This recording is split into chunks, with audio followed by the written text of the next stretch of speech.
Okay, everybody, welcome to the Global Table Games and Game Protection Educational Podcast number 8. And today we're going to talk about artificial intelligence and some of the things about it that have caused us to worry a little bit in the last year or so. And we have with us, of course, the casino guru, Michael Chapman, who, despite the fact that I talk too much, Michael is the main host of this show. Now, our special guest needs absolutely no introduction. He is a real, let's say, legend in the artificial intelligence world. He is a futurist. He is also a very generous person involved in a lot of charity work.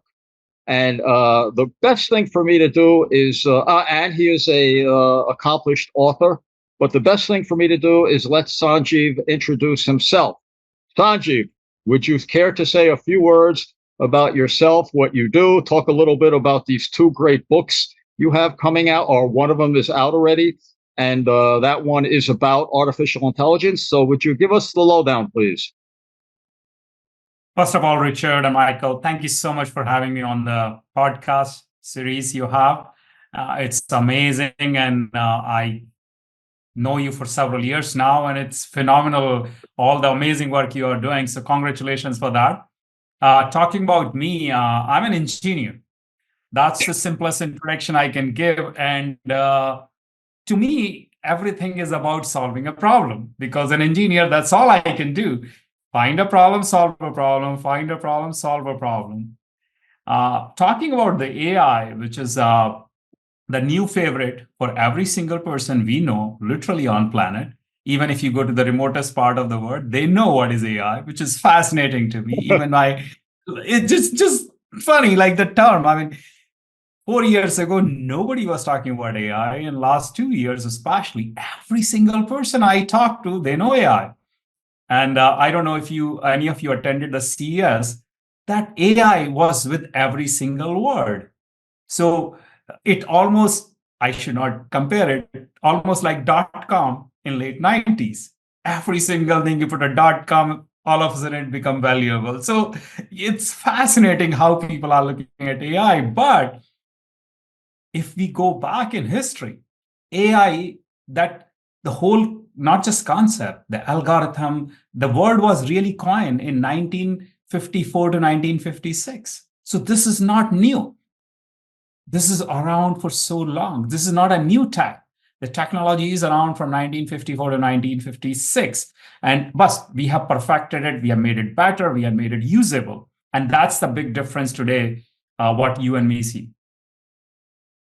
Yeah, I think, going back to that, I think you would say the dream of AI really started with ENIAC, the first computer, vacuum tubes and everything else, and the thought process of how we can get them to really think for us and become the tool. And I think that's something that may be lost in some areas, is that AI is a tool and we need to use it as such.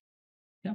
So Alan Turing is the person who really pushed it or presented it. And from that time onwards, people like me, engineers, they're figuring it out. Okay, this is pretty cool. How do you use it? How do you make it usable so we can do something about it? And I bet he never thought ChatGPT will make AI popular. So to the word, ChatGPT is AI, and you and me both know, or all of us know on this call, ChatGPT is just one aspect of AI. Right. You know what I like, Sanjiv?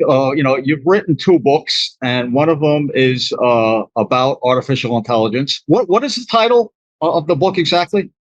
The Promise of AI for Policymakers.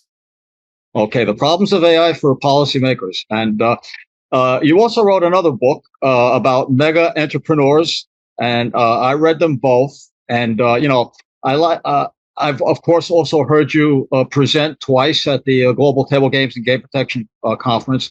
And what I notice a similarity in the way you present on stage and the way you write, which is really different, especially when you're listening to or reading from high tech people that are that have a lot of knowledge in high tech and AI. And one thing, I like to say to people when I talk about you is that, when you present, you make it really easy to understand. It's like kind of like not being at a conference and looking at you on stage. It's really like just like you're walking side by side, like on a hiking trail, and you're just talking, like you're talking to a friend. And and I think that is a great talent.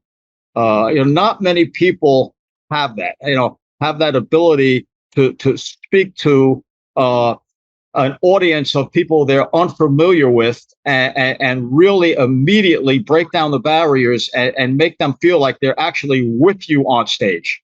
And I think that's a great talent. And I noticed that also in your books, you really tell a lot about your own personal experiences as you're going through, your level of attaining knowledge and experience, and you talk about your own level. So if you would you talk a little bit about the AI book? Oh, I would love to. So I'll tell you how the idea even originated. So last year, I was in Estonia. I was in an unconference kind of event. It's a very, very interesting kind of event put together. A friend of mine in Tel Aviv, he put together this event. He invited 100+ people, entrepreneur, artist, government official, and very, very interesting people. So he collect people, actually. That's how I summarize him. Brilliant guy, because his theory is that if you can put really, really smart and crazy engineers in one room, they will figure out how to solve a problem, or they will create one. which is better, which is worse, right?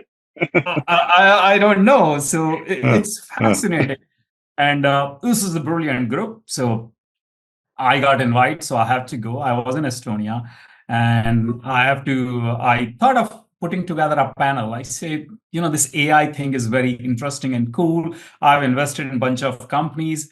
Maybe a good idea to learn and see what's happening in Europe and that part of the world, especially Estonia and Israel and UK. So a lot of people were from Israel, UK, Amsterdam, mostly from Europe. So on my panel, we had 4 officials from Estonian government. And then we start having a dialogue. We talked about AI, we talked about application of AI, all those crazy things. And then one of them said, oh, we are using ChatGPT and generative AI for making policies. And I said, damn, that is interesting. And that was a very interesting conversation. For 1 hour, we kept talking about the pitfalls, the issues, the challenges, and advantages and disadvantages of making policies with AI. Now, imagine a machine is going to decide what kind of benefits we should give to our citizens. And that was like, damn, that's very profound concept. But at the same time, how a machine can decide. That's one problem we discuss. Second problem we discuss is there are so many policies government have, so many programs they have. But really, the job of the government is uplifting the society, making everybody grow, making sure that everybody has food on the table, making sure everybody has an opportunity, whatever they want to do in their life, doesn't matter what. It's irrespective. You want to be a school teacher, whatever you want to be, but you should have opportunity. So an Estonian government, Richard, to tell you, is fascinating. I was truly amazed. It's such a small country, very young government, brilliant people. So what they find it is there are so many policies, but if they can use an AI tool, it can help them kind of find conflicts between different policies. And that's really a cool application, because you cannot connect the dots a lot of time, but AI can, especially generative AI can connect those dots. That's why AI hallucinate, which is the term you may be hearing a lot, because AI answer give wrong answer with a lot of confidence, which is fascinating. And that's what transpired this book. I said, I need to really go and research this topic, that how policymakers can take advantage of AI at the same time as a citizen of America, as a global citizen, I consider myself. I don't feel like that there is anything happening against me or there is a bias against me personally. That's really was my journey. And then I came back and then I continued to think about that idea and wrote this book to really find the biggest challenge and opportunity for government with AI, for policymaker with AI. If I can, let me just ask you, how did it hit you? What drove you toward AI? As a young guy, how did you get interested, to make this like your life's work? So first time I got a brilliant opportunity to work on is in 1996, when my boss asked me to build an algorithm to find the shortest distance between 2 points. Now imagine if you do a spatial analysis, how do you find the shortest distance between 2 points? And I spent almost some month in the school library going through every single research paper on this topic and realize even finding this shortest distance between point A to point B can be very, very complicated because for several reasons. Our Earth is a sphere. It's elliptical. It's not flat. So now the perceived distance can be completely off of actual distance. And then when you add different variables, for example, Earth is rotating. And imagine you are in a plane. Plane is going east to west or west to east. And it's not just about the wind direction. It's also about the gravity, because further away we go from the Earth center, the gravity is less. So when you start adding all these different variables, your problem becomes very complex. What is distance between point A to point B? And how do you transpose the curvature of Earth on a flat plane? So that, I will say, was that 30 days or those 30 days or 45 days. I said, damn, that is very cool. If I can figure this out, I will be the smartest guy in my school, of course. And to honestly, even till today, I just love solving problems. And today, AI is the best tool because it's just fascinating what you can do with this whole technology, with this whole models. Michael, this guy, he's too much for me. He's just too much for me. You ask him a question. Well, we had a great conversation after the conference last year, or between sessions, talking about one of the challenges of AI, and as I said before, utilizing it as a tool and understanding that, like any tool, there can be issues with it, and keeping AI within the guardrails of what we want as a society. Of course, everybody's fear is the and I forget the name of the movie now with Arnold Schwarzenegger, the Terminator. The AI is going to come and kill everybody, which we know is not likely. We have humans for that, Michael, by the way. What's that? We don't need AI for that. We are killing each other. Right, we do that ourselves pretty well. But keeping it within the guardrails, and really understanding. I think what we were discussing was more along the lines, or the topic of discussion was more along the lines of you can input into AI a question of, I want to make something that is less racist. And I believe at the end of the conversation, what you had said to me was, unfortunately, AI may make something that is even more racist than the current rule because of how black and white, yes and no, how linear, or I shouldn't say linear, but digital because it's a digital process. It's 0 and I 1. don't know if you want to Either expand you're on right or that a wrong. little more. Mhm. So, Michael, again, there are a lot of theories, there are a lot of takes. And let's talk about a very simple scenario. Richard is a big fan of San Francisco. We live in Las Vegas. I live in Las Vegas. You're also in Las Vegas, right? Oh, I'm up in New York. New York. So you're in New York. Perfect, perfect. So we live, and he lives in Peru. So very different demographic. Right. Now, tell me, same rules apply to all these 3 or 4 locations for governance? Can't. Oh, absolutely. Right. I mean, So there can be same basic rules, but certainly the whole thing can't be. Yeah. yeah, I mean, laws of physics doesn't change, but same policies, I will not say rules, same policies cannot work in all these locations because of very different diaspora, diversity, opportunities. So all of those combined creates a very unique model. That's why AI is using this model. Now, this model can be perfected for different kind of variables. And now the challenge, what happened is we develop something for Silicon Valley and we say, oh yeah, this is going to work for the whole world.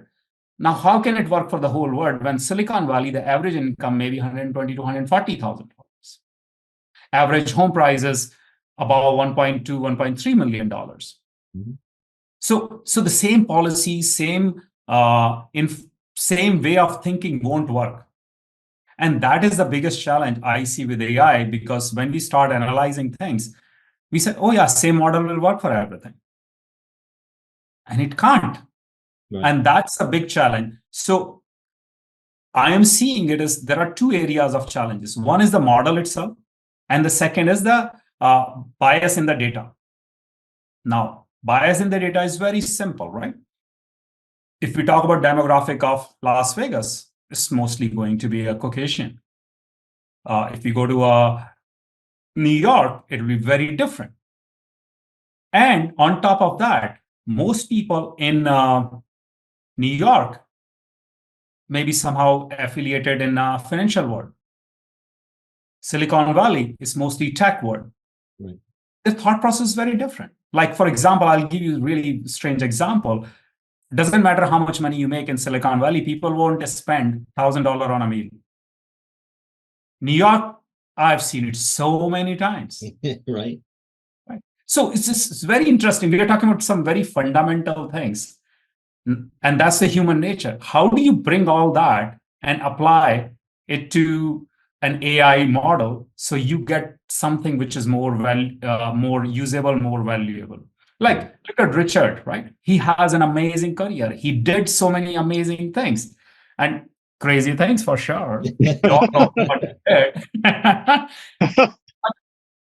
But but if we take all that, can he do all those things at everywhere? No.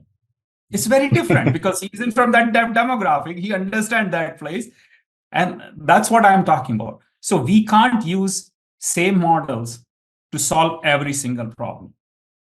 We can't use the data, same data, to solve everywhere else's problem. And that's where, in my book, I presented this concept where I talked about why don't, or I think not why, they have to. So government has to create a process, a data set to see if there is a bias in the results. And which this bias, is it going to create some kind of disparity in the society, some kind of decision making can be wrong. And that is what is needed even today. I think White House should get involved. This is a serious problem. And if we don't do it, Elon Musk is not wrong. He's absolutely right when he talks about the challenges of AI. Is going to go quickly out of hand. So we need to put, I mean, I can use a stupid example. It's not a great example. Just like virus scan. We need similar kind of concept for AI to check the bias. Mm-hmm. Sanjiv, if I could ask you something. Yes, sir. In the casino industry, a lot of people are worried about, their futures, vis-a-vis the casino injury. And I would think that the biggest fear among casino people is being replaced by AI. Actually, because there are, it's a customer service business, and there's a lot of people that work on the floor of a casino. I don't know the statistics of it, but if you go by square foot to the amount of actual people in the casino working, it might be one of the highest ratios in any business. I'm not sure of that, but people are, they think about it and they say, they can get some robot in here, dealing a game much better, more efficiently than I can, and making zero mistakes. And are those fears really justified, or is this more like Michael said? Is this more Arnold Schwarzenegger in the Terminator? That's I know it's a tough question. I know that. Maybe nobody knows. Maybe nobody knows really. Well, I think another part to put in there is that it's not just AI, but AI and VR, virtual reality, are going to kind of meld together in that aspect. So I'll go back in history a little bit, not too far ago. I'm not talking about like 100 years. 1985 to 1995. Every single person who used to work for a bank worried about his job. Bank tellers were worried about their job, that with computer, now you don't need these kind of tellers. Today, more people are employed in banking industry than in the history. Right? We have more and more people. Yes, a skill level needs to change, or skills needs to change. So in terms of people, requirement of people, I believe we will be needing many, many more. So opportunity-wise, job-wise, I don't see that as a challenge. What I see as a challenge, the people who will stuck with old ways of doing things and they're not ready to adapt the technology, they will be gradually phased out. And we are not talking about 2, 3, 5 years. We are talking about 20 years. We are talking about 25 years. It's the same thing like self-driven car. Will we lose all the drivers? It's not happening in at least 10 years. Will it happen? I'm pretty sure it will happen, but I don't know when. Because there are so many things needs to be fixed before we do that. But honestly, I believe machine can be possibly better way of managing the whole traffic than humans, because we are so biased. So we can't take right and wrong decisions, and we are always like, oh, can I push 2 miles more to get to my destination faster? All those crazy decisions we take, which doesn't make any sense. And so coming back to casino industry, I believe, for two reasons. Another is gaming, casinos is a very personal business. It's more personal than any other business. You come to casino because you want to have this experience. Mm-hmm. You can always play at home and play poker, play hundreds of games. You can do betting. You can get your high without even coming to a casino. When you are coming to a casino, you want to have that experience. You are looking for a cirque show. You are looking for a great food experience. You are looking for that sound of coins dropping, all of that. And that, I believe, will create many and more opportunities. On top of that, Richard, you and me already know, in last 20 years, so casinos' databases are 3 to 10 times of what it used to be, player data. Just the number of players. On top of that, now they have more dimensions to this data. They may used to have, I remember, like 20, 30 fields. I believe now they have maybe 100 to 200 fields for each player. Now, how do you even humanly create a system to identify who should be rewarded, what kind of reward should you give, how you give them the best player experience, how do you do player engagement? You need AI, you need tech to solve that problem. So VR is definitely a great technology, but when you talk about the VR, it's a very different experience. Even till date, I have tried at least 20 to 30 different devices. Even in this CES, there were a lot of companies just showing their devices. All of them has some level of motion sickness, even today. Personally, I'm not really, in fact, if you ask me to pick one technology, I think VR is where we have bigger problem, and chances of it being successful, I don't see that. However, hologram technology is coming up really well. I mean, it's like just amazing what you can project on a table and project on the thin air. Right. So coming back to your question of AI, I believe AI is going to generate many, many, many more opportunities. It gets back to being a tool. Like you said, the fields in a player database in the casinos was very limited years ago. Now it's, you've got their name, their address, their vacation home, possibly, because if they're a snowbird, they're going to give us both, so they still get their offers.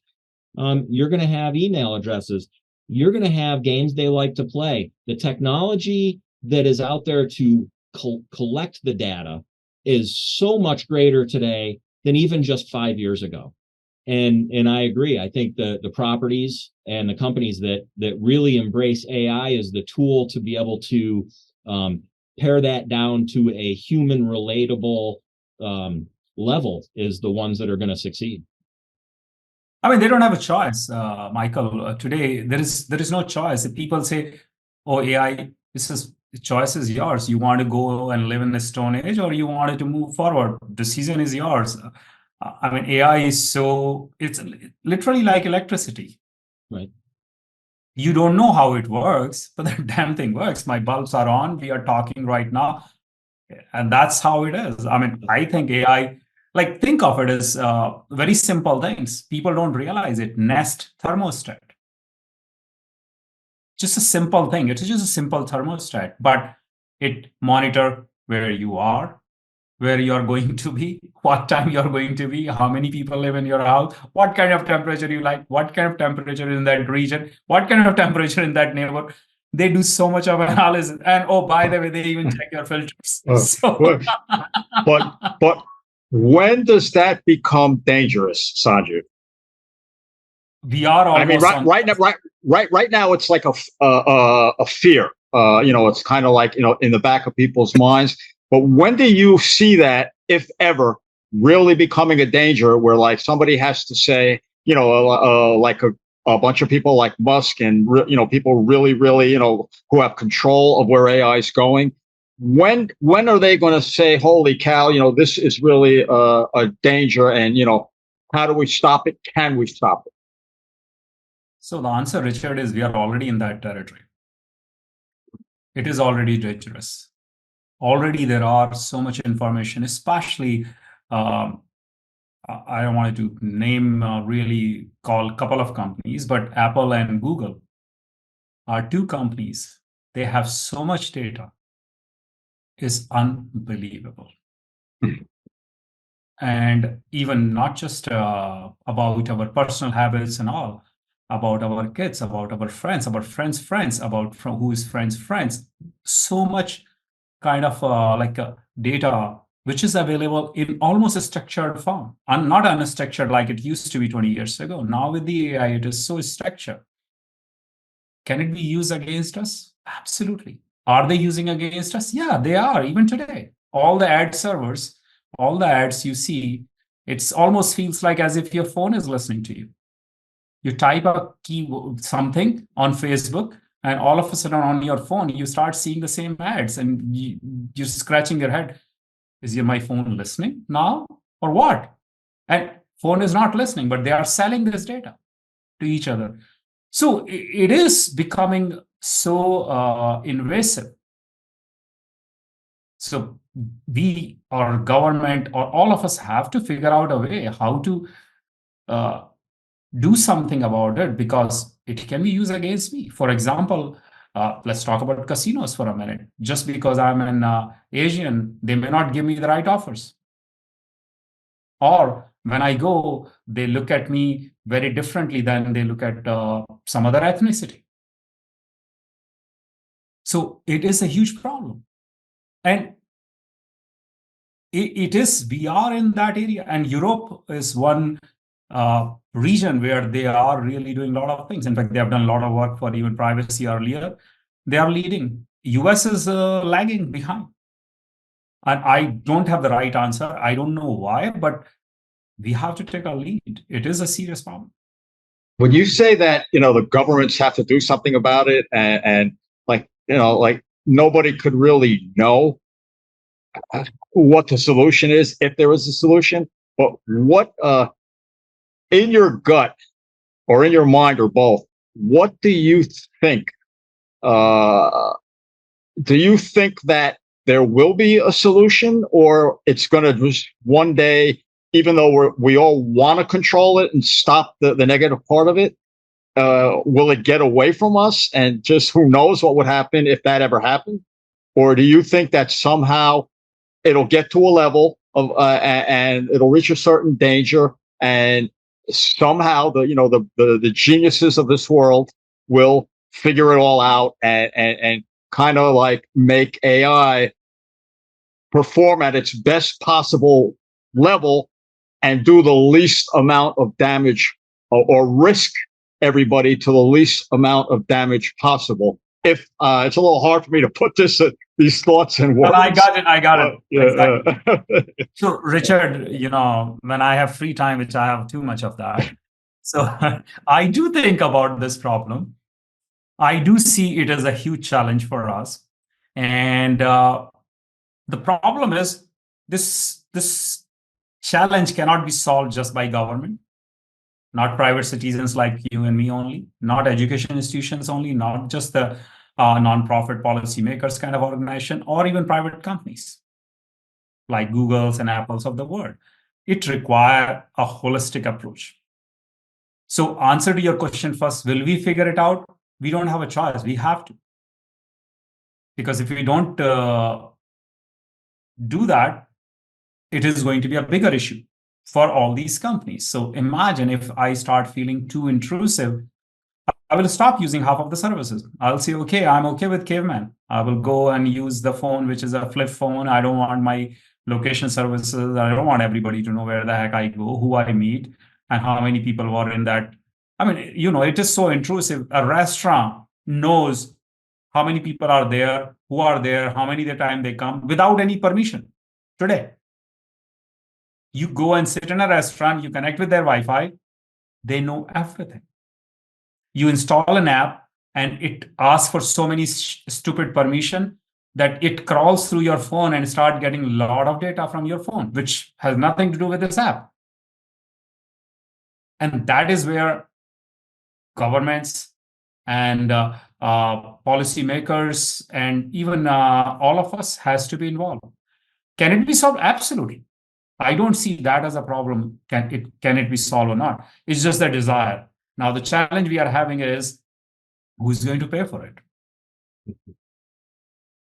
Is it going to be private citizens? So because we are so happy and crazy using Facebook, putting all our information there, or LinkedIn, putting all our friends there. Oh, how do I know? How do I know? All of that. So we have gone a little too crazy. But that is what possibly will change, where government can put some walls, right? For example, Microsoft now has LinkedIn. Microsoft has OpenAI. Microsoft has, of course, their Bing engine. Microsoft has Edge now, which is becoming really a big thing now again as a browser.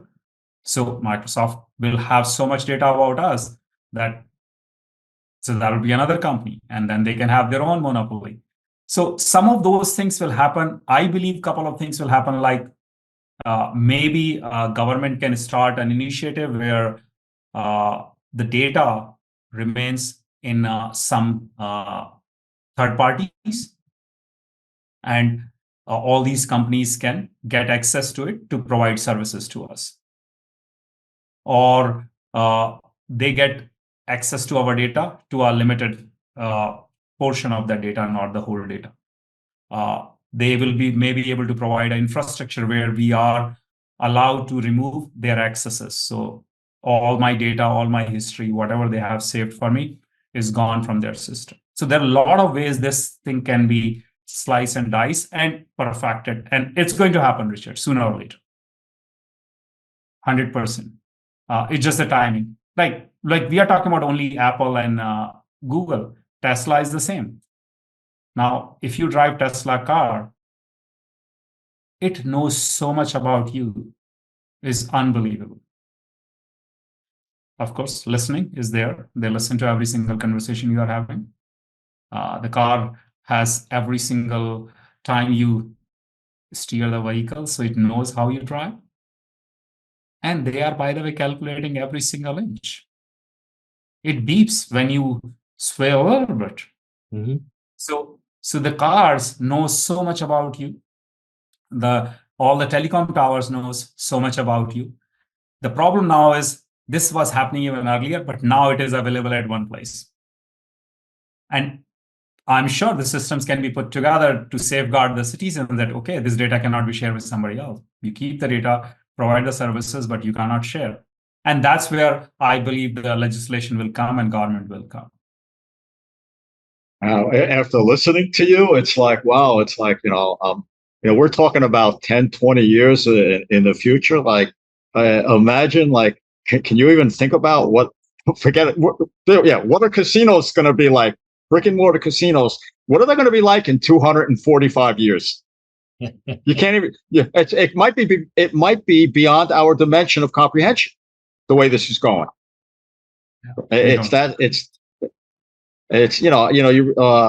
Just in the last year, you see these fake images, you see political people saying things and you swear it's them, their voices, and everything is like perfect. You have AI generated kidnappings now happening in Utah, and they're collecting ransoms coming out of China. I mean, this stuff is all insane, and this is what's going on now. So if you look at it exponentially, like the progression of not only AI, all technology, within the last 10 years, and it's probably going to increase exponentially. So like in the next, say, 20 years, we're probably going to increase in exponential years, like 4,000 years. Compared to, like, if you go back in time, it's just all scary. Now, Sanjiv, this having you here is just, an enlightening pleasure, to use two good words to describe that. But before we let you go, I want to ask you about your other book, Mega Entrepreneur, or how to, what's it? Yes. Meta now, Entrepreneur. Believe it or not, after listening to this conversation, everybody, I actually liked that book better than his AI book. Because it really talks about Sanji's life more than how to become a mega entrepreneur. But Sanji, if you would, because I'm sure a lot of people, your basic thing in life seems to be to help people. That's a common theme going through both books. Especially when you read the foreword and everything, and you tell why you wrote the book, and you wrote the AI book, so you teach people how to use and how to benefit, and not only corporations but little people. How they can benefit and learn about AI. And you talk in the other book, you talk about, really famous people, you talk about Steve Jobs and other famous people, Elon Musk. And would you just talk just a few minutes about the basic points of your book and what that book is all about, and tell everybody, where they can get your book and your two books and everything. And then I promise we'll let you go. Oh, perfect. But before I talk about the book, since we are talking about the AI and the complexities of AI and the challenges, just wait when quantum computing is going to be real. Quantum. Because AI is nothing. Quantum computing is all this security we have on our phone is gone. We're not. How long is that? How long is that going to be? When are we going to see that? Well, it's very hard to predict because it's always takes longer than you anticipate, but I will say maybe 10, 12 years. And what's that going to do to casino slot machines? Everything needs to be redesigned and redeveloped, just like in past 20 years ago, we developed everything, right? The whole infrastructure, if you see today, it looks like ancient, everything is less than 20 years. Think of internet. It's really become popular in late 90s. I mean, I still remember getting email in late 90s was a big ordeal. Getting one web page of your website up was so difficult. Remember? It's not too far ago. We are talking about 20, 23 years ago. Yeah. Having a website used to be a big deal, even in 2000 and 2002. So point I'm trying to make it is we are talking about AI. We are talking about AI is going to take away job and all. Technology is always going to be a step ahead of us. And it should be. Because as a human, we are making our life not simpler, making more complex. And that's where we are, because we are producing so much of data, so much of information, and we want a better experience everywhere we go. Now, coming back to my book, The Promise of AI is available on Amazon.com. You can buy it, and I'd love to get feedback. If anybody has a feedback, I'm thinking of writing 2 more books on the same concept, but for a different function. I'll share with you maybe possibly in the next episode of podcast with you. Talking about meta entrepreneurs. So meta entrepreneur is really the book about the concept of metamorphosis. So when you look at the world, look at us, even all of us, we have evolved. Humans have evolved from a Stone Age to today. We personally have evolved, and we are continuously evolving. We are not what we are. I mean, if you and me look back ourselves 2-3 years ago, we are not the same human being. All our cells are changing. Everything is changing about us. So I look at that concept and I talked about it as how do you become a successful entrepreneur? But I'm using entrepreneurship as a core of that. It can apply to anything in your life, whatever you want to be.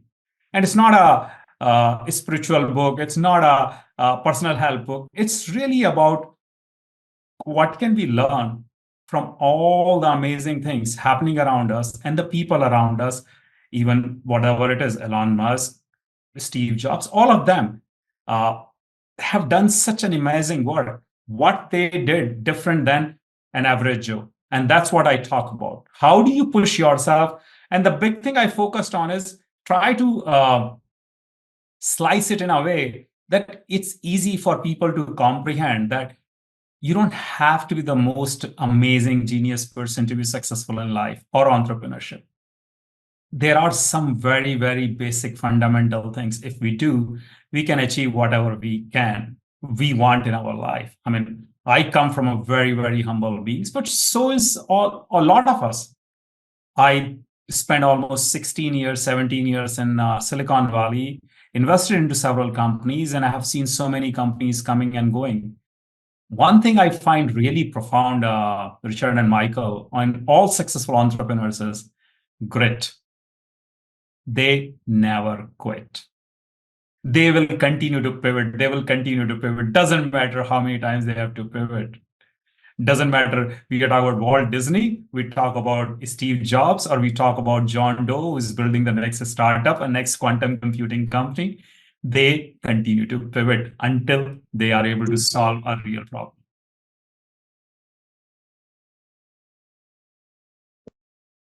Okay, Sanjiv. I think Sanjiv froze up on us. Oh, you froze up on us for a second. You're back. Okay, you're back. Sorry. Sanjiv, that was great. Really tremendous stuff. And we both are thrilled as the audience is going to be when they listen to this. And I want to thank you very much for coming on. And everybody, you guys, you got to read Sanjiv's books. And he really lays it out, everything out for you, and it makes it easy to understand. So I really suggest that. And we'll see both of you guys at the conference in March. Yes. And I can't wait. Okay. Look forward to it. As always, Sanjay, a pleasure to speak with you and always enlightening. Good luck. Thank you so much. I'm looking forward. It's going to be a great conference, Richard. I can't wait. I'm planning on it. Okay. See you there.